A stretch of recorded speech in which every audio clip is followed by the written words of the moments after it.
God that's got me on the mountaintop is the same God that can get me through the valley.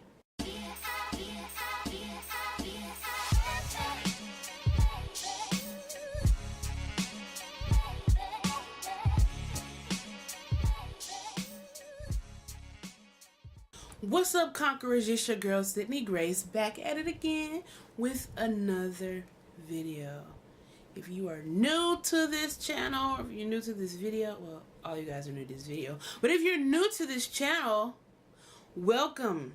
I want you to press the subscribe button and join me on this journey, because it's about to be lit. And when I say it's gonna be lit, I mean lit, like L-I-T, lit, okay?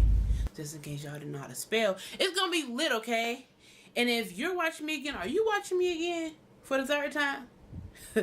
You are the greatest of all time. You are the GOAT. Welcome back.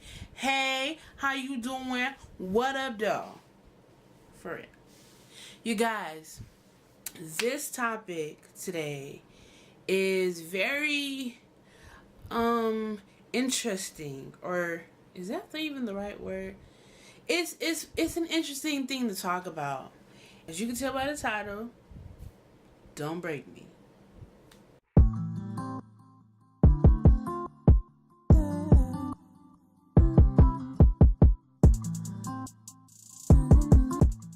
Guys, I said that this topic was interesting because being broken is not a one-time thing. Like, if you've only been broken one time in your life, call me. I will give you my number. You're gonna have to talk this out because it's not real. You're not real. Okay? It's being broken is like, it's a thing that happens all the time, okay? And it's not that it's a bad thing that you're being broken, it's actually a good thing. So, and that's what I want to focus on today, because a lot of us don't want to be broken. If I had the chance, or if I had the opportunity to choose whether or not I want to be broken, of course I would say, no, I don't want to be broken. I'll pass this time. Like, can I get another opportunity to say no, or can I get an opportunity to say no, I don't want to be broken? Because I don't like to be broken. I'm pretty sure you don't like to be broken either. When we're broken, that's when we can really truly hear from God. I'm not saying that any other time we don't, but it's something about being broken and being at a state of vulnerability where you're out reaching toward God and you're desperate to get an answer from God. But the thing is, in our brokenness, or in the process of being broken, it's hard and it's rough, but we always have to recall back that the last time God broke me, He built me back up again and I was stronger.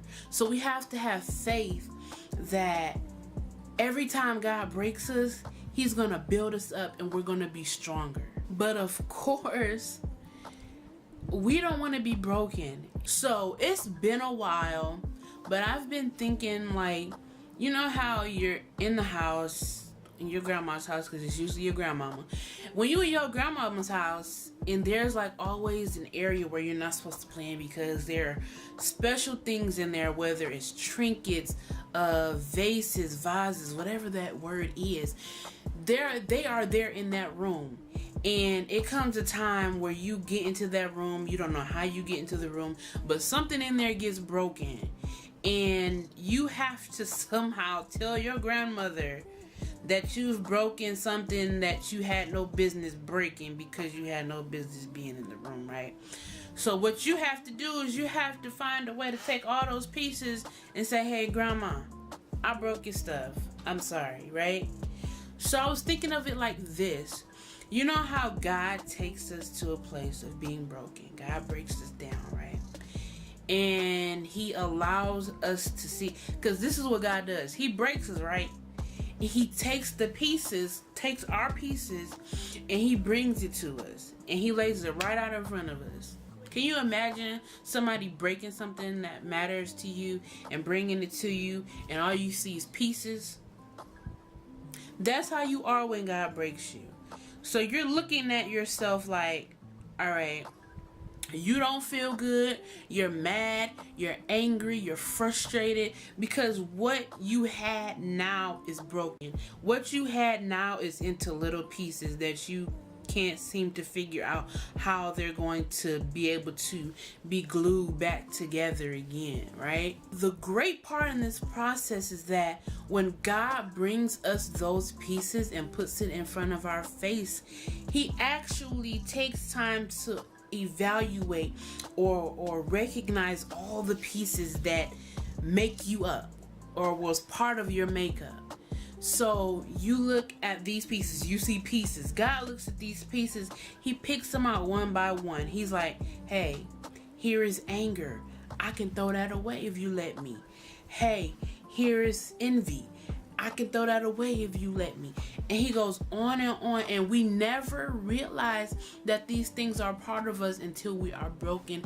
And that's why brokenness is required. That's why brokenness is so important, because we never realize what's going on wrong. Even though things can be going right every single day, you can be on a high slope all day, every day. But you will never realize what is wrong with you until you are broken. Because trust me, we all have things that we bottle up every now and then because things happen. So we can only realize that when we are broken. So God goes piece by piece, exposing to us what we may or may not have known that we were struggling with. And then what He does is He, separates the good and the bad. And He says, okay, you know what? I separated them for a reason. This is my purpose of breaking you. Is to let you know there are some things that need to be taken out of you. And it can only be taken out if I did this to you, if I broke you, if I let you experience brokenness. He lets us know that, hey, you all these pieces, all these good pieces that you have, I'm about to cook it up real good for you, right? And I got more pieces that's going to replace all of the bad pieces that I took out of you. But I want you to trust. I want you to trust me. I want you to trust that I have a whole bag of stuff. I have a whole bag of characteristics that I want to place on the inside of you that is going to be way better than the bad, than the envy, than the anger, than the frustration that I've taken out of you, right? But we have to trust God.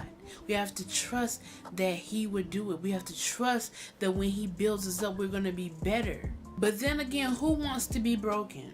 Listen, just speaking from experience, just speaking for myself, when I think of being broken, I don't think of, okay, I'm going to be better afterwards. I think of what I have to go through, the process that I have to be taken through in this brokenness. I'm going to be feeling hurt. I'm going to be feeling pain. But the thing is, we telling God don't break us, right?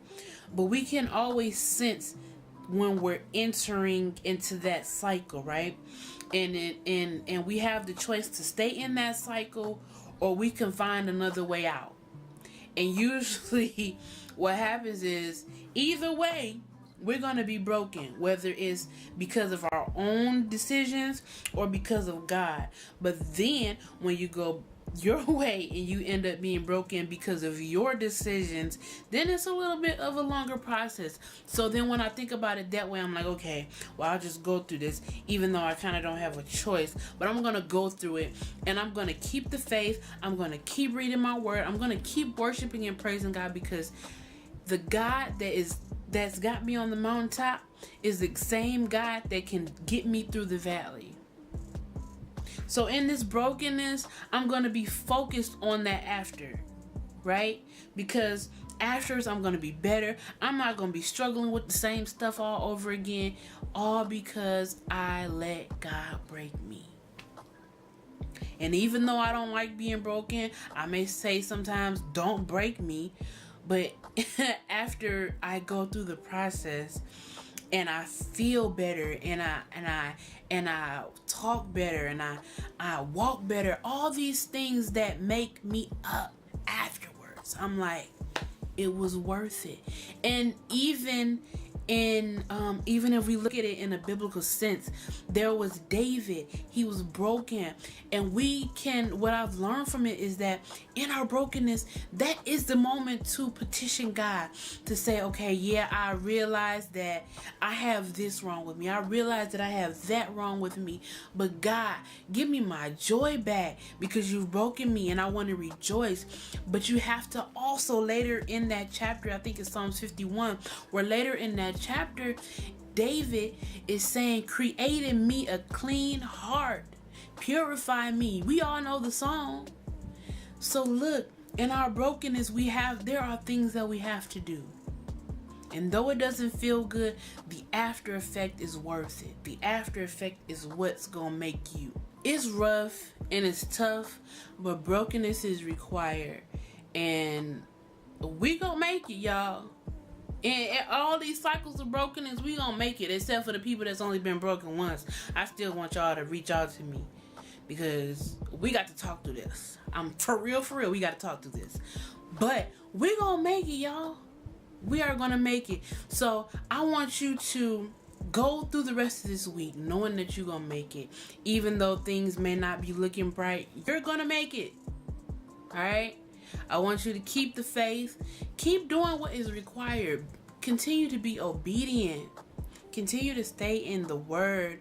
Continue to surround yourself with positive people. It will matter in the end, I'm telling y'all. So, I want y'all to like, comment, and subscribe. Tell me how you deal with brokenness. Tell me. Like, let's talk about it. You know what I'm saying? So comment. And if you haven't already, hit that subscribe button. And I want y'all to join me on this journey. I already told y'all it's gonna be lit. Alright?